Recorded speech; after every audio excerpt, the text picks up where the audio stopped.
Hi, scholars. This is Dr. Kennedy.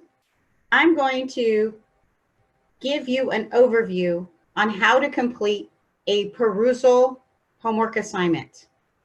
So regardless of your instructor or how they have their class set up, I'm going to show you how to access Perusal and how you would complete the assignment. So hopefully the instructor that you're taking the course from will provide you some instruction either in the announcements or in modules explaining what you should be reading, when it is due, and if there are any other parameters that you need to be aware of as you complete your assignment. Now, every teacher is going to have their buttons in a different place. So just because I'm using this course as an example does not always mean the announcements are going to be at the top or modules. When it's time for you to do your assignment and you've looked at the instructions, you're going to look for Perusal. The link should be on the left-hand menu. But again, it could be anywhere on the menu. So be aware of the instructions that the faculty member gives you so that you're able to locate it.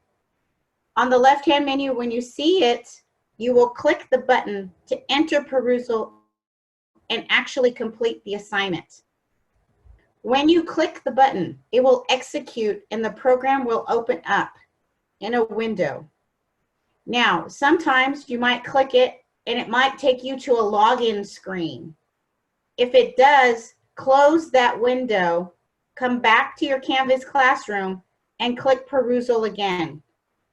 The tool is automatically linked to your Canvas class, so you should not have to log in. It by default sometimes will open that screen. So just close it, come back to your Canvas classroom, click Perusal again, and it should open up the app automatically without you having to log in. When it does, it will log in and look like this.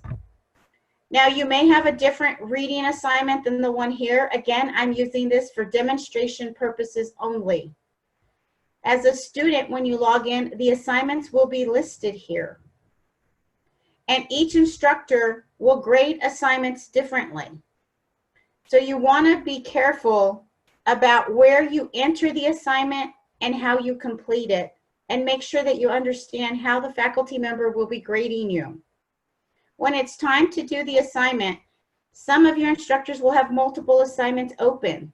So make sure you're clicking on the correct one before you start it. Now it will take you on a get started tour on how you would work on the assignments. It will definitely take you through that so that you could go through it and learn how to do it. If you click on assignments, you'll just see the list of assignments again. If you're watching this video, you probably won't need to go through all the tutorials, but I do recommend you do so just to make sure you're familiar with where the buttons are and how to access your assignment. When it's time to complete your assignment, make sure you're on the correct one and click on Work on Assignment. If your teacher is using a holistic grading for this assignment, which I'll show you what that means momentarily, you have to enter work on the assignment by clicking the green button. That way it will calculate every time you go into the assignment to work on it. If your instructor is using holistic grading, that means you cannot go into the assignment just once and complete it. It means you have to go in multiple times, complete annotations, but also dialogue with other students in the classroom. So in order for it to count that you've gone in multiple times, you have to go in using the Work on Assignment button. Like I said, when you go in the first time, it's going to give you a tour. It's going to tell you everything highlighted in yellow belongs to students. Everything in blue is the instructor. And sometimes your instructors will highlight things and put instructions or comments themselves. It also will go through and show you all the tools. So it shows you that you're logged in, who you are. I'm the test student, so it's showing me that. It shows you how to use the annotation tools. This button is the one you select to actually annotate text. That means highlight it and comment. That's what annotation means. You're reading the book, you're highlighting information in the book that is important or that you have questions or you want to share an example with, and then you type in a comment. that's the tool you'll use.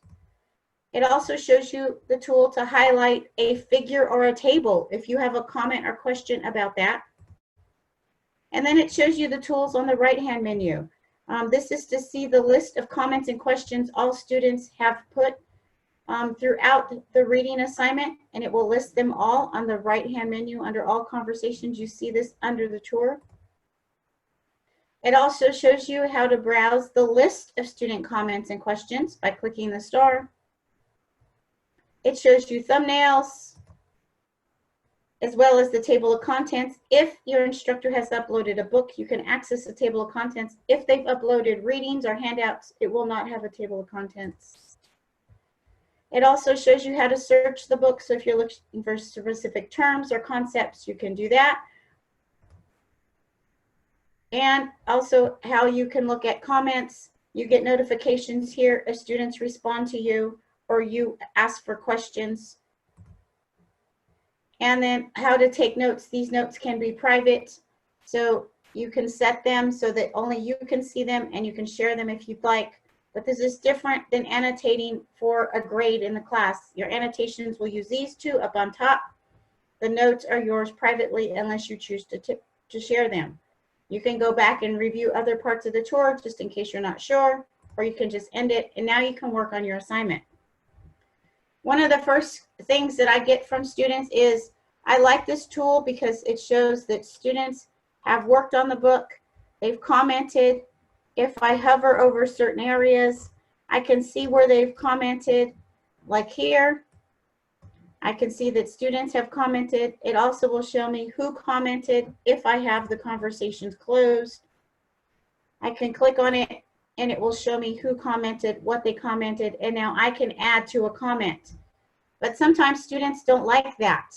They want to look at the book clean when they're doing their annotations first. If you hit this drop down arrow, you could do my comments and it will show you a clean version first. And now you can highlight using the annotation tool up at the top and highlight the information that you want. And now you can comment here on the right-hand side with your comment pertaining to the information that you want to highlight and comment on. You can also copy something to the clipboard. That means it'll copy it in the comment area if you want to copy a figure or a specific statistic, anything like that. And you just hit enter and it returns. This tool also allows you to do trending. So you can use the hashtag to trend. If you want to comment or reply to certain people, you can use the @ symbol and their name. You can also upvote and question, ask for questions. So I'm going to exit out of and go to all comments because I was on my comments only. That's why I couldn't see anybody. Now I hit all comments and now I can see everybody's. I can answer people. Like I said, you can also see if somebody wanted an answer to their question. They mark this box. There are also people, you can upvote because you like something that they said. You can upvote by clicking the check mark. That means that you learned something based on what they said or they had a good example. You can earn points by doing that too.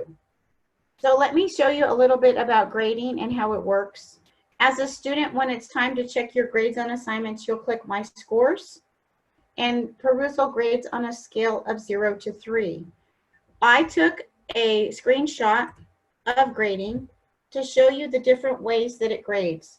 Now, each instructor will grade differently. This is an example of the holistic grading.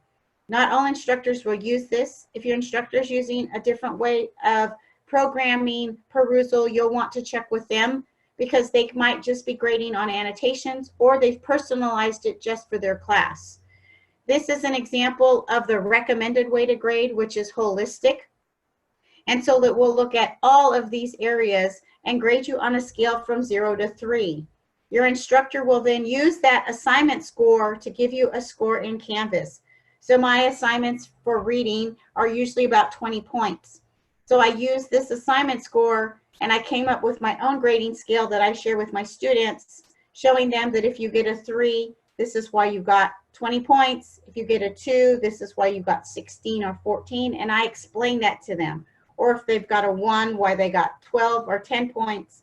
Like I said, you'll need to check with your instructor of how they're using this information to translate your assignment score into a Canvas score. Now, holistic grading, I am going to go through that so that you understand how it grades. It will look at how many annotations that you actually posted. This doesn't mean you just highlighted and commented on the book. This means you also commented and had interactions with other students. So the system for this kind of grading is automatically set on a default to grade 7. But I tell students you want to at least post 20 comments that are good and substantive. This means that you want to say something important, you want to show critical thinking skills, you want to draw real-world examples, and you want to talk to students. If you have about 20 annotations, you're probably going to do well, and it'll grade your top 7 at a higher level. Now you'll notice when it's grading your top 7, it's grading it from a scale of 0 to 2. Each component is graded differently, and then they're rounded and averaged to come up with an assignment score.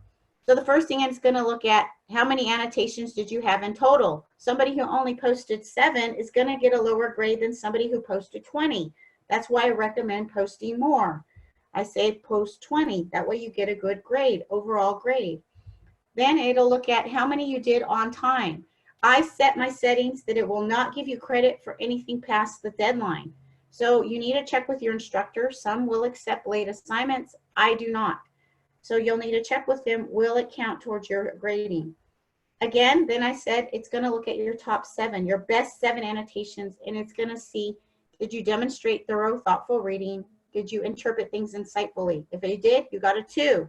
If not, depending on what you did, it was kind of superficial and you didn't really say anything important, you're probably going to get a 1. And if you didn't demonstrate you completed the entire reading or had any good interpretations, it's going to give you a 0 in that section. It's all going to look at the distribution of annotations. Did you annotate throughout the reading? In other words, you have 20 annotations, but they're all on the first 3 pages. It's going to give you a low score here. It wants to make sure that you're reading the entire assignment that your instructor gave you. It's also going to look at content. Did you address content? And so that means, along with distribution, are you addressing the major concepts and theories that are in the reading? Are you talking about that content appropriately? Are you talking about frivolous, superficial stuff? It looks at that. It looks at how many times you went into the assignment to look at other students' posts and interact with them. Add additional information. So you can't do the assignment once and be done with it. It will give you a low score here, okay? The other thing it looks at is reading target. Did you complete the entire reading assignment? This again goes with the distribution of annotations. And you'll see, like I said, everything gets a proportion of the grade. So you want to make sure that you're completing the entire assignment, you're posting throughout, and you're looking at all of the assignment content, but you're also interacting throughout the entire assignment. Active reading, does it show that you're engaged? So are you saying things that are important? You're interpreting information, you're responding to students' questions. Are you asking more questions? And then it's also going to look at, are you getting responses to what you're posting? So you want to ask questions so students will respond to you. This will increase your score here. Upvoting, did you look at other people's comments? Are you marking and indicating when they've helped you learn something or they've given a good example? So again, a holistic grading is going to look at all of these things, and then it's going to assign you an assignment score. It's going to average all these things and give you a score of 0 to 3, with 3 being the highest. Your instructor will then use that to determine what your points are going to be in Canvas. Maybe it's a 3-point assignment and they just use 0 to 3 for your score. I do not. You'll need to check with your instructor. So I hope this video is helpful. Again, when you're doing your annotations, you want to use the tools at the very top to annotate. So you have your annotation text button here. You also have to annotate figures here. You use your mouse, you highlight, and it will automatically open a comment section, and then you'll comment over here. When you're done commenting, you'll just hit return. Don't forget, you can look at just your comments. You can also look at unanswered questions if you're searching for those, instructor comments. unread comments. There's other ways that you can pull up things. Color highlight by students, you can see those. To do your own notes, you click this button. This will allow you to do your own notes. And again, you'll click a new note. These are all personal and private unless you choose to share them. You can link things as well, copy in stuff on the clipboard into here as well. Your grades are under my scores in Perusal. But then again, like I said, your instructor will take that grade and link it into Canvas. To see your Canvas grade, that will be in grades on the left-hand menu. But remember, your instructor may have this in a different location. I hope this video was helpful for you. If you have any questions, please contact your instructor on how to use Perusal, or if you have any questions about how the assignments will be graded.